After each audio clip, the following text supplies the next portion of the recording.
This past weekend, Argentina beat South Africa 8-7 at the 2024 Nedbank International Polo event, which was held at Inanda Club in Sandton. The event was a hive of activity, and our team found individuals who spoke about different topics, ranging from the fashion to the upcoming Nedbank Cup final.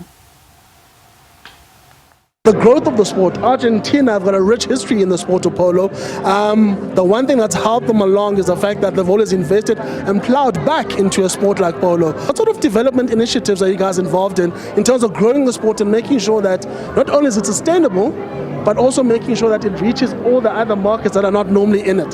So oftentimes you think about the polo, it's for the elite, right, and for the selected few. But what we've really done is to say, actually, we want to open this thing up and have more people coming into the sport.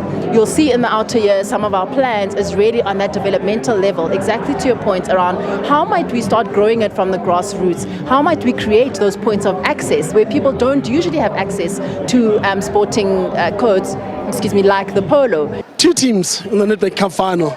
Some say two of the best teams in the country.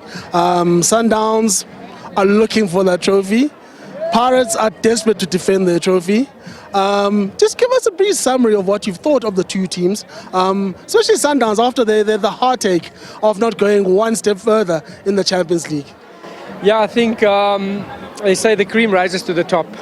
So in terms of, you mentioned the two best teams in the country, I think alongside them we'll put Stellenbosch in there that just fell out at the semi-finals. I think a lot to prove for both sides.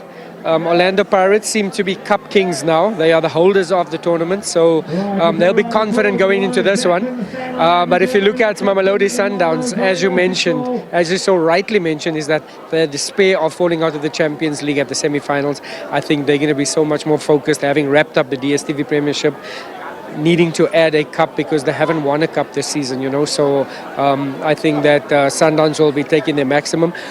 But it's going to be such a difficult game to call because you look at this Orlando Pirates side. Last season, they ended the season with 9 wins consecutively.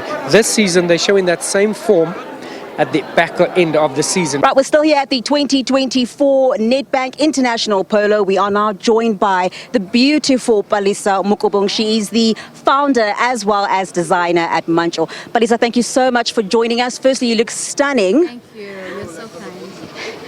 Very, very beautiful. I would like to know, how did Mancho make the decision to partner with Nedbank as well as Polo? And of course, how does your brand align with their values? Oh, it was such an easy decision for me. I love projects that pull things out of me and projects that will allow my consumers and introduce me to new consumers. And I think this is going to introduce me to new consumers because of the very digestible prices that they're going to have for such a premium product. On the one side, you've got the sport aspect. On the other side, you've got all this fashion, and they might not understand how the two are interlinked. So how do you see fashion linking up with sport?